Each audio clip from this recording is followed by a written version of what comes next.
Hello mga kalinggit, ako nga ho pala ay pinadalhan na ring atsara. Ito nga ho pala yung Krangri Crispy Atsara. Homemade nga ho pala ito at galing pang Ligao City, Albay. Pina-pre-taste ko nga din ho pala ito sa aking mga katrabaho. Kaso nga lang ho, nung binalik na sa akin yung lalagyan, abay sabaw na lang ho yung natira at ubos na ho yung laman. Abay nasarapan ho kay naman na.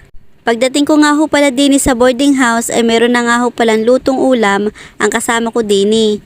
Ang luto nga ho pala niya ay yung adobong paa ng manok na may ketchup with mais.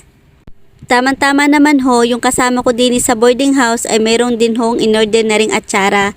Dito na nga rin ho pala ko tumikim at tama-tama naman ho sa aking ulam. Kung gusto nga ho pala nyong umorder na ring atsara, ito nga ho palang kanyang page at saka nga ho palang kanyang Shopee link. First time ko din nga ho palang makatikim ng garning atsara na crispy. Sobrang sarap ho.